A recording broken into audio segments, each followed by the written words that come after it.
नमस्कार छात्रों, मैं गिरिराज मंगल आज आपके समक्ष एक नए वीडियो के साथ में हाजिर हूँ। इस वीडियो में आपका बहुत बहुत स्वागत, अभिनंदन। इसी प्रश्नावली के अपन ने पिछले दो वीडियो में यूक्लिड विभाजन प्रमेय का यूक्लिड विभाजन एल्गोरिथ्म के बारे में अध्ययन किया है। इसी कड़ी में अपन यूक्लिड विभाजन प्रमेय के माध्यम से ही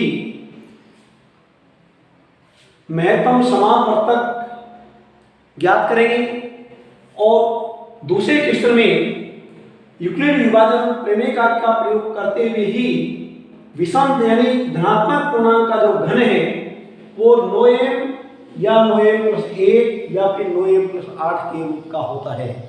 इस को भी अपन को यूक्लिड विभाजन प्रमेय के माध्यम से सिद्ध करना है।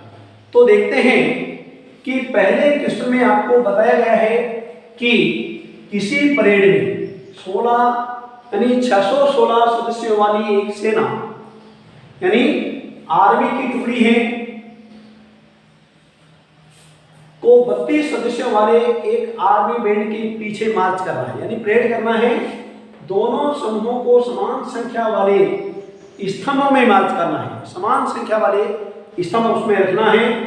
तो उन स्तंभों की अधिकतम संख्या क्या होगी जिसमें वे मार्च कर सकते हैं। तो ध्यान दीजिए, इसके लिए अपन को क्या करना पड़ेगा, 616 और जो 32 दोनों संख्या है समान संख्या में स्तंभ बनाने हैं। तो इसके लिए अपन को क्या निकालना पड़ेगा, महत्तम समावर्तक। यदि अपन ने दोनों का लघुत्तम निकाल लिया तो आपको पता है कि 616 से भी बड़ा मान आएगा, क्योंकि जरूरी नहीं कि 32 का मान 616 में चले जाए, और चले भी गया तो फिर समान संख्या में मार्च नहीं कर पाएंगे। इसलिए अपन को यहाँ 32 और 616 का क्या निकालना पड़ेगा, महत्तम समावर्तक। तो देखिए, हम पहले क्वेश्चन नंबर 1 की बात करते हैं कि सेना की टुकड़ी में लिखेंगे अपन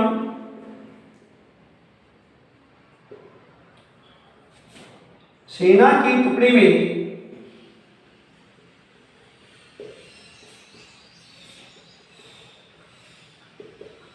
सदस्यों की संख्या ये अपन को 616 दे रखी है और आर्मी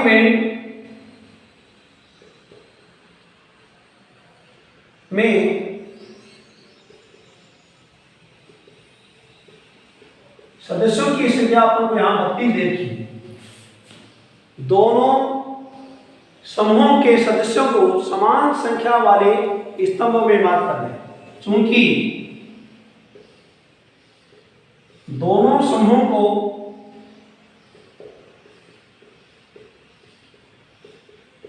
समान संख्या वाले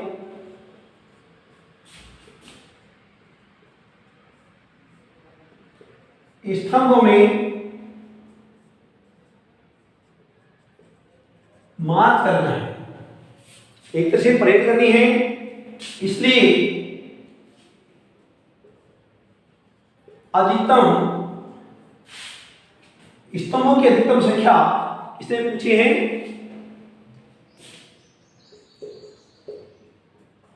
स्तंभों की अधिकतम जो संख्या होगी वो क्या होगी, 616 व 32 का महत्तम समावर्तक होगा। हमको जो स्तंभों की अधिकतम संख्या प्राप्त करनी है उसके लिए अपन को क्या करना पड़ेगा, 616 और 32 का महत्तम समावर्तक ज्ञात करना पड़ेगा। महत्तम समावर्तक अपन को जो ज्ञात करना है वो कौन सी विधि से करना है, एक तरह से आप रफली करके लिख सकते हैं, चाहे सामान्य विधि से, किंतु यहाँ पर अपन को यूक्लिड विभाजन प्रमेय के माध्यम से ही हल करना है। तो देखिए, यूक्लिड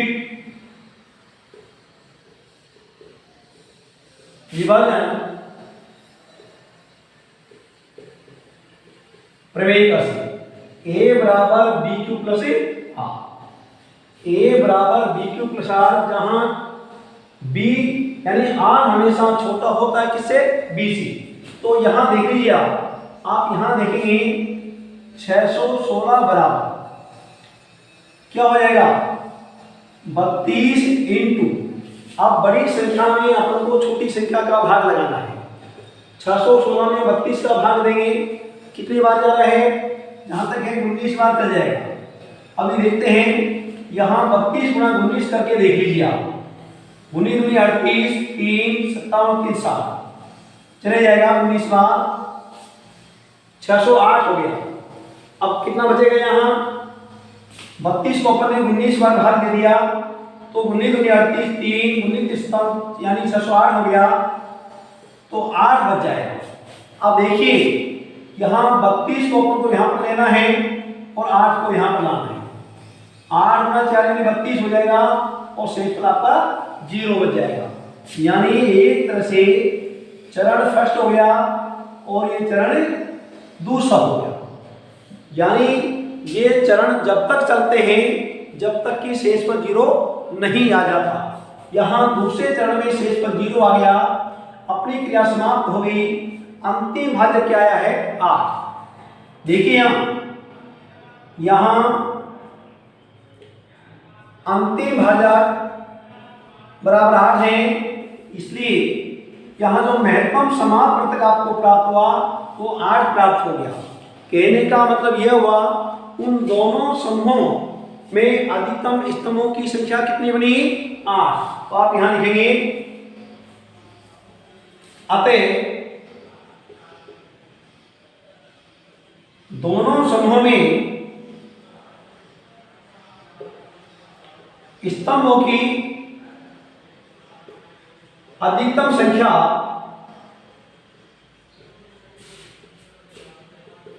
कितनी होगी इधर से 8, यानी 8 के समय में वो चलेगी।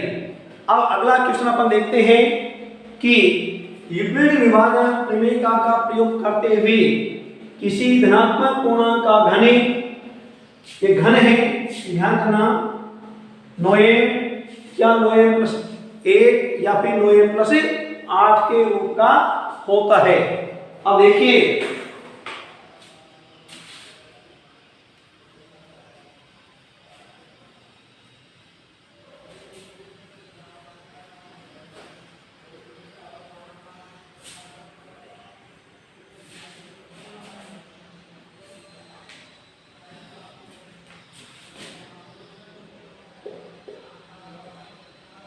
क्वेश्चन नंबर 2 को हल करते हैं अपन।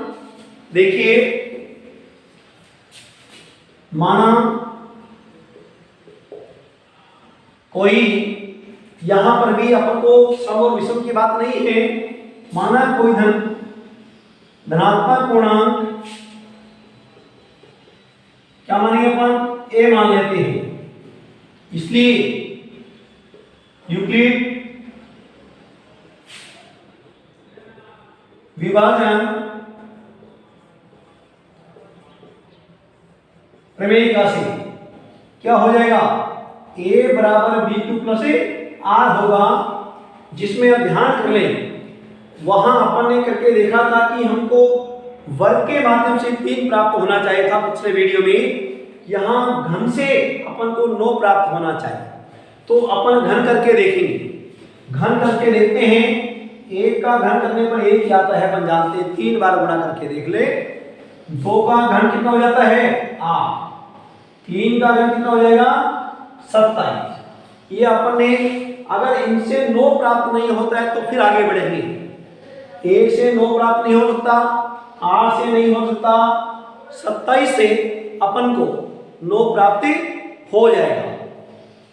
27 से अपन को 9 प्राप्त हो सकता है, इसलिए b का मान हम क्या मान लेंगे, b का मान हम यहाँ पर भी 3 मान लेंगे, क्योंकि 3 का घन 27 हो रहा है और 27 से अपन को 9 प्राप्ति हो जाएगा।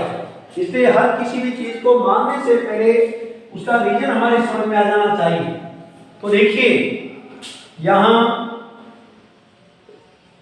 b बराबर कितना है 3 है, तो b बराबर 3 है, इसलिए r बराबर क्या होगा 0 1 और 2, ये मान हमको प्राप्त होगा। क्योंकि अपन इस बात को जानते हैं यहाँ 0 is less than R less than B होता है। तो देखिए आर बराबर अपन यहाँ रखते हैं, सबसे पहले अपन 0 रखते हैं, तो 0 रखते हैं तो फिर क्या होगा, ए बराबर ध्यान करिए ये होगा 3q प्लस 0 हो जाएगा। आर का मान हमने क्या रख दिया 0, ए बराबर देखिए तो 3q रह जाएगा, क्योंकि शून्य को जोड़ने पर कोई अंतर नहीं आ रहा है। अपन घन करेंगे यानी ए का घन करेंगे तो 3q का भी अपन को घन करना पड़ेगा। तो देखिए 3q का घन करते हैं तो 3 का घन कितना हो जाएगा 27 और q के घात 3 हो जाएगा, यानी अपन को a का घात 3 बराबर कितना हो गया, एक तरह से 27q3 हो गया। और 27q3 देखिए अपन को 9 चाहिए तो अपन क्या करेंगे, 9 कॉमन ले लेंगे, 9 कॉमन लिया तो कितना हो जाएगा 3q3 और ये हो जाएगा 9m हो जाएगा। किसका मान, a के घात 3 बराबर अपन को ये 9m प्राप्त हो जाएगा। किंतु यहाँ देखेंगे आप, यहाँ m बराबर आपने क्या माना है 9 यानी 3q3 को मान लिया है। तो अपन ने यहाँ एक मान रखने पर अपन को 9m प्राप्त हो गया, जो कि अपन को चाहिए।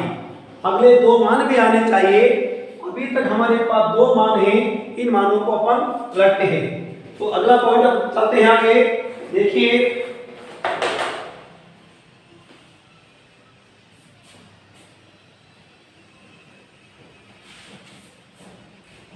अब यहां रखते हैं अपन r बराबर 1 रखते हैं। देखिए तो a बराबर क्या हो जाएगा 3q प्लस 1, r के स्थान पर हमने क्या रख दिया 1 रख दिया।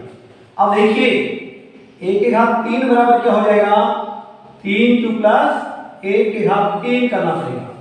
ये सरसमीकाएं अपन कक्षा 9 में पढ़ चुके हैं, वही सरसमीका अपन को यहाँ लगानी है। a के घात 3 बराबर देखिए पहली संख्या के घात 3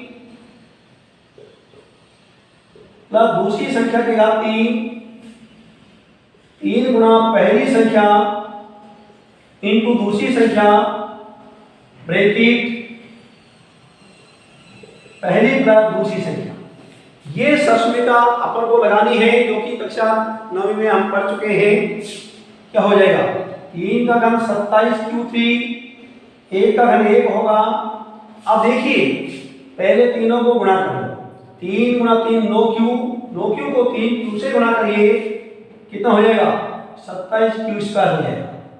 फिर वापिस तीनों का गुणनफल 9q को 1 से गुणा करेंगे हम, तो ये 9q हमको प्राप्त हो जाएगा। फिर आगे बढ़िए, इनको व्यवस्थित क्रम से लिख दीजिए आप, 27q स्क्वायर प्लस का 9q और प्लस का 1 हो गया, a3 बराबर। अब देखिए फिर अब यहाँ देखिए आप a3 बराबर जब आप करेंगे तो यहाँ तीनों पदों में कॉमन आ रहा है कितना, देखिए ये 9 कॉमन आ गया, 9 को कॉमन लेते जाइए आप, यानी 9 का भाग देते जाइए। तो 3q3 प्लस का 3q स्क्वायर और प्लस का क्या हो जाएगा या क्यूब हो जाएगा, और लास्ट में एक अलग से है, यानी क्या हो गया a3 बराबर 9m प्लस 1 हो गया, यानी पूरा का पूरा भागफल को हमने क्या मान लिया, जैसे m मान लिया। तो a3 बराबर ये हो गया ना। अब यहां लिख दीजिए आप, यहां m बराबर आपने क्या माना है 3q3 प्लस का 3q स्क्वायर और प्लस का q, ये हमने m का मान माना। अब हमको एक मान यानी हमको एक तरह से 9m प्लस 1 भी प्राप्त हो गया। अब हमको 9m प्लस 8 और चाहिए, जो कि एक मान मौजूद है हमारे पास अभी तक 2, जिसको अपन को रखना है। तो आप देखिए यहाँ r बराबर अपन 2 रखते हैं, r बराबर क्या रखते हैं 2 रखते हैं। यहाँ r बराबर जब 2 रखेंगे तो देखिए क्या हो जाएगा, a बराबर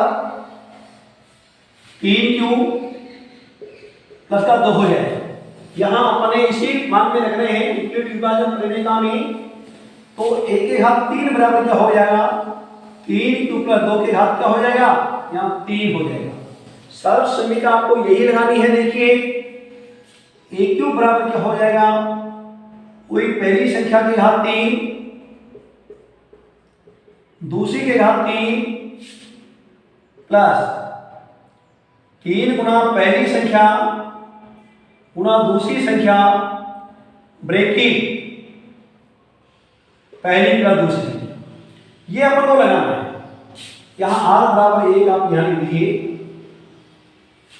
अब देखिए बराबर क्या हो जाएगा, 27 2 का घन करेंगे तो 8 हो जाएगा, यानी 2 × 2 × 2 गुणनफल करिए 3 × 3 9 दूनी 18 और 18 के 54, यानी कितना हो जाएगा 54 क्यू स्क्वायर हो जाएगा। 3 × 3 9 दूनी 18 दूनी 36, ये क्या हो जाएगा 36 क्यू आपको प्राप्त हो जाएगा। फिर आप देखिए 27 प्लस का 54 क्यू स्क्वायर और ये 36 क्यू, 8 को आप लास्ट में रखिए। अब इसके बाद में आप देखेंगे तो यहाँ नोट कॉमन लेना है आप, क्योंकि आपके सामने जो सिद्ध करना है वो मौजूद है। तो क्या हो जाएगा 3Q3 प्लस का 6Q स्क्वायर 4Q और 1 प्लस का 8 आपको प्राप्त हो जाएगा। और आप यहाँ लिखेंगे 9 प्लस 8, ये घन संख्या के रूप में प्राप्त हुआ है।